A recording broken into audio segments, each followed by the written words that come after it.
This has so much flavor, and we only need it. I just don't like talking when I'm eating. How do people do it? How do people do it? We are making a twist on chicken or eggplant parmesan with way fewer ingredients and just as much, if not more, flavor.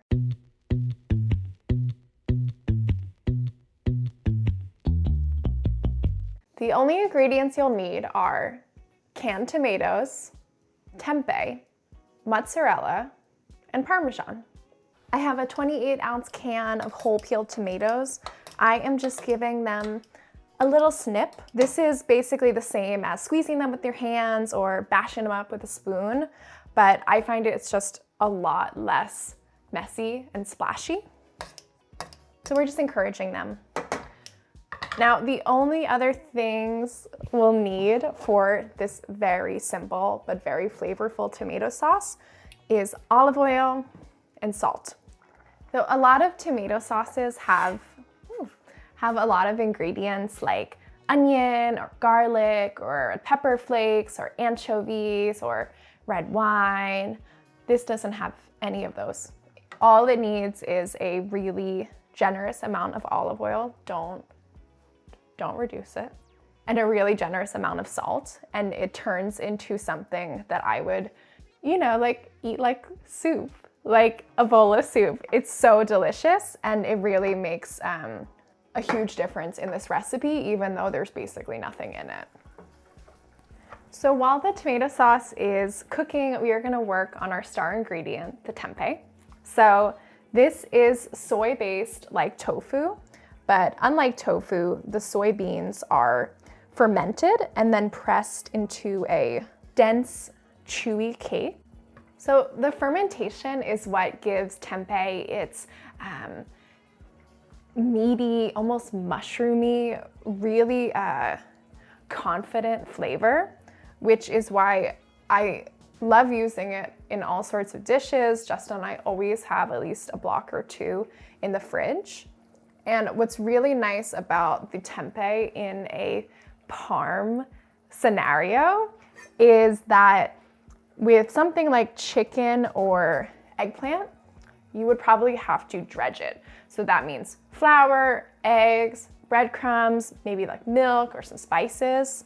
And that's all in the interest of getting a really crunchy crust. But the tempeh doesn't need any breading. If you put it in a skillet with a slick of oil, it gets super crunchy and crusty and golden brown, almost as if you dredged it and breaded it with a bunch of ingredients, even though you didn't. I like using cast iron here because the tempeh just seems really happy there. It doesn't stick, it gets a great crust. And I'm just adding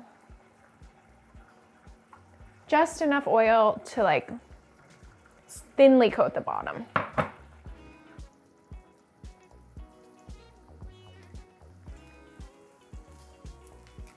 All right, they're just making space for each other. If your pan is not big enough for a single layer, just do it in batches.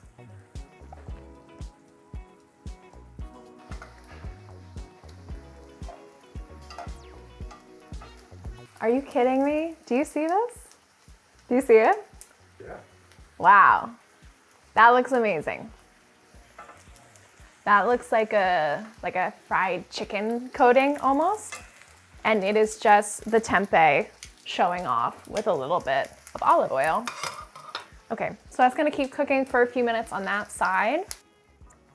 So we are all ready to get stacking, but before we get into it, make sure you subscribe to our YouTube channel for even more very flavorful, very few ingredient recipes.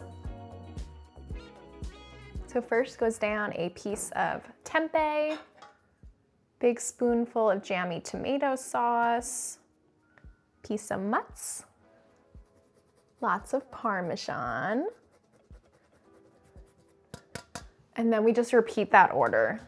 Again, another piece of tempeh, more tomato sauce, and more mutz.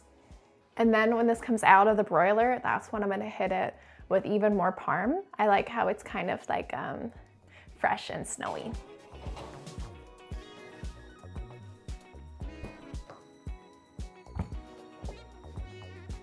So I'm grating more parm on top because you can never have enough.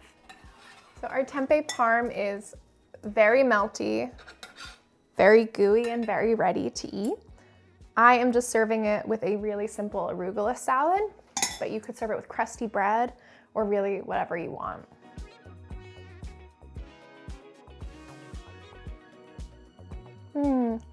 This has so much flavor, and we only needed 4 ingredients to get there. Come back next week. We are making another really awesome, really simple, really flavorful dinner, and I will see you then.